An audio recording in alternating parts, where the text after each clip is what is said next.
मन समझना, ये ब्रज की गोपी है, ये स्वयं वेदों की निष्ठाएं हैं महाराज। आज स्वामी सुखदेव जी महाराज दर्शन करा रहे हैं। जैसे गोपियां उस यमुना की तरफ दौड़ने लगी तो आज अपने प्रभु को जान रही कि आज हमारा ब्रह्म हमको पुकार रहा है। और देखिए ब्रह्म का आवाज जब ही होता है जब ब्रह्म कराता है। तुलसी बाबा ने बहुत सुंदर चौपाई लिखी है रामचरितमानस के अंदर कि जान ही जाए वो तेज जलाई जानत तुम्हें तुम्हें है जाई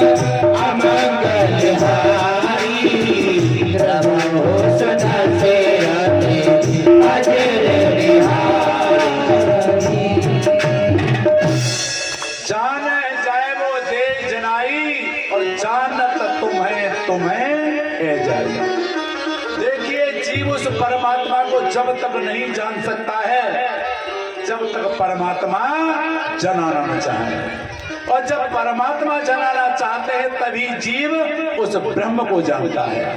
जब जान जाता है तो फिर उन्हीं का होकर के रह जाता है। जाने तो बोले नहीं, बोले सो अनजान। पहले तो जीव, और जीव कब तक नहीं जानता पता है? तुलसी बाबा लिखते हैं दूसरी जगह कि निर्मल मन जन सो मोहि पावा मोहि कपट छल छेदन भावा मोहि कपट छल छेदन भावा निर्मल मन जन सो मोहि पावा मोहि कपट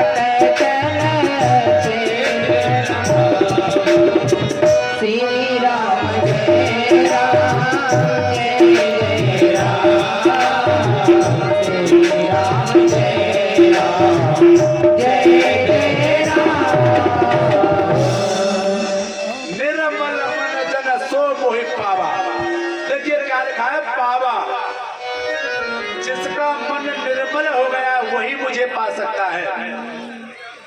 अगर मन के अंदर थोड़ी भी गंदगी रह गई, छल कपट ईर्ष्या द्वेष, अगर ऐसी भावना बनी रही तो भगवान को कभी नहीं पा सकते हैं। लेकिन ये स्वयं भगवान का वचन है कि निर्मल मन जन सो मोहि पावा और मोहि कपट छल छिद्रन भावा। अब देखो आदि लाने क्या करें, जो छल कपट से भरा हुआ है वो तो मुझे पाना तो बहुत दूर रहा, वो ऐसा व्यक्ति तो मुझे अच्छा भी नहीं लगता। भावा यानी मुझे भाता नहीं है। मुझे तो कौन सा प्रिय लगता है जानते हैं? भगवान को कौन सा भक्त प्रिय लगा है?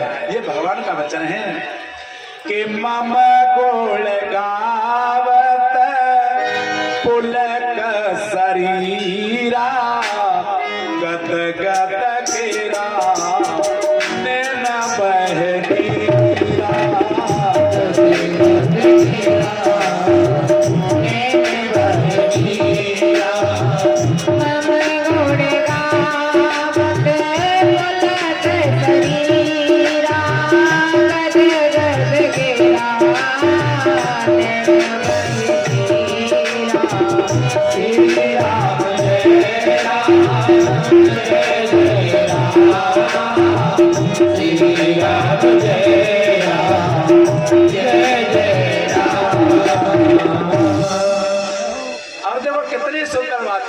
प्रभु की, ये मैं अपनी ओर से नहीं कह रहा हूं, ये भगवान के स्वयं के वचन हैं।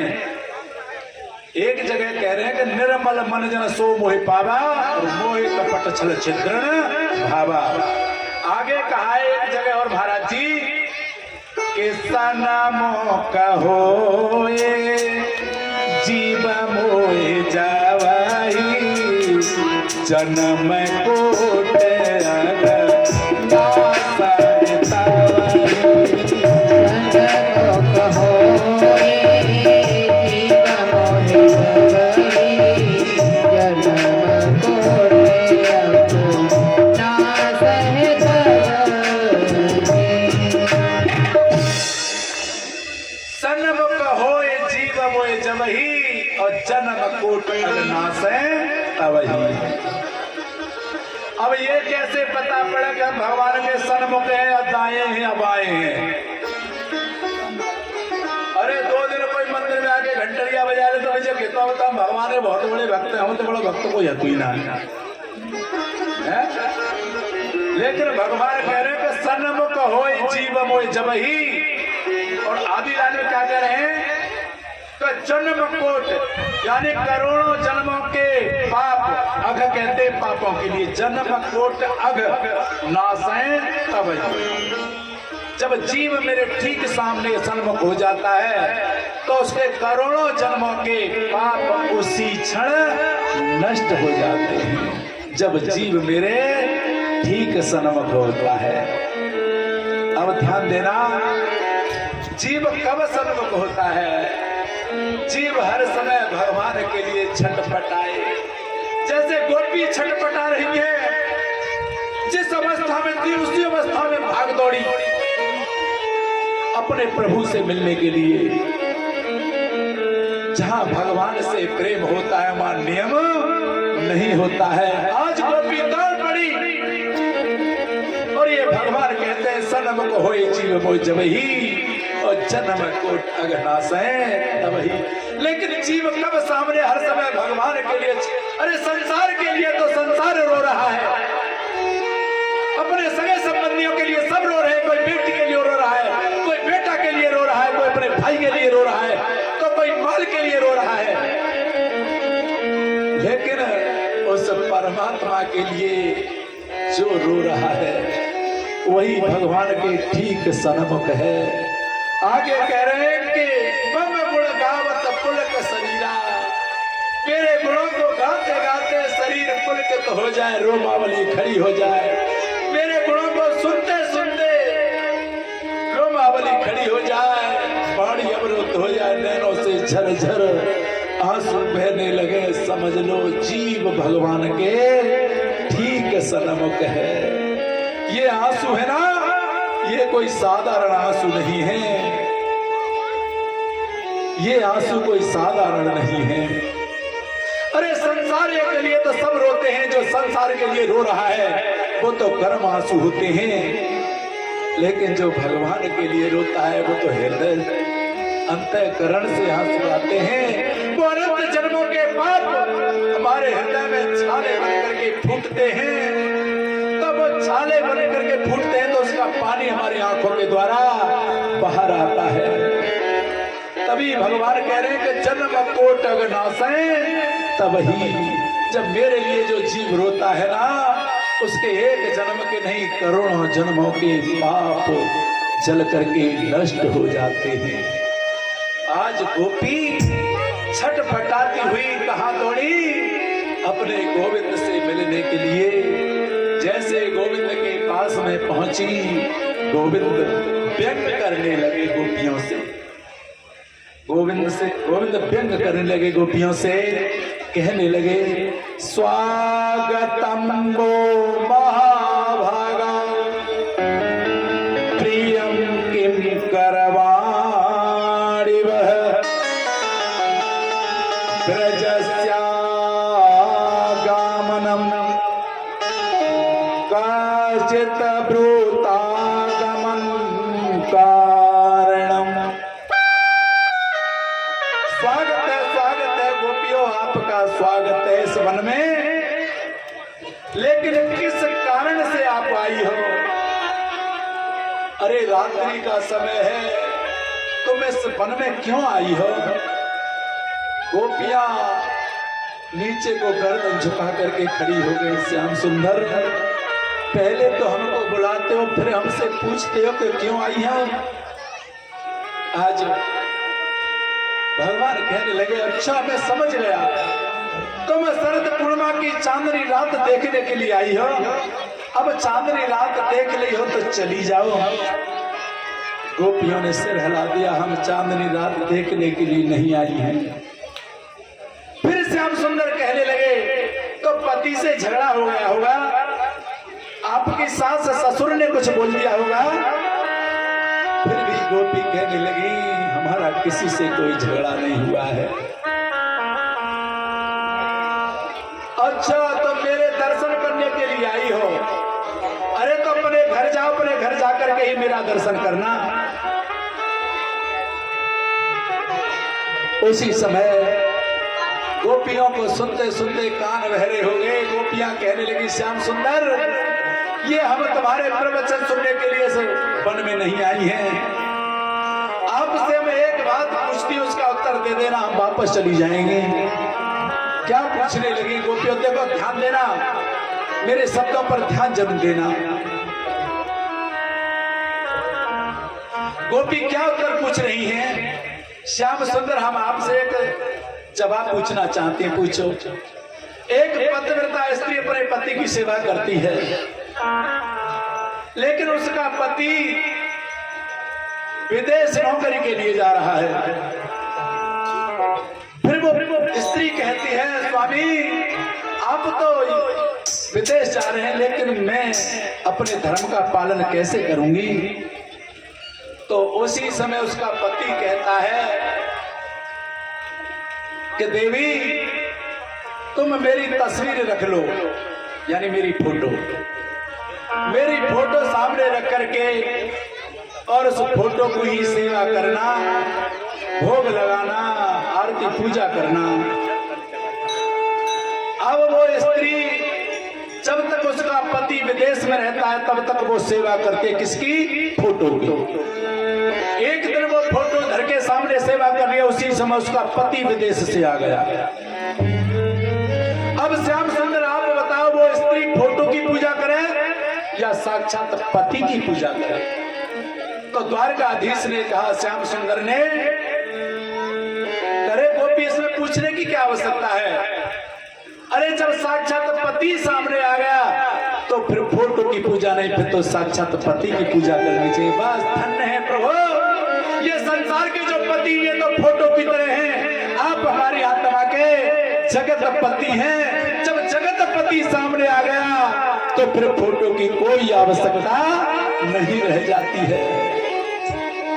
श्याम सुंदर कहने लगे, धन्य है गोपी तुम, धन्य हो, धन्य। देखो इससे कहते आत्मा और परमात्मा का मिलन। आज गोपियां नेत्र भर के श्याम सुंदर को देखने लगी और आपस में कहने लगी,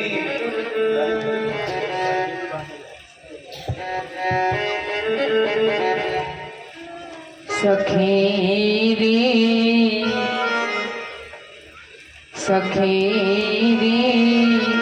बांके बिहारी से हमारी लड़ गई अखियाँ।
बिहारी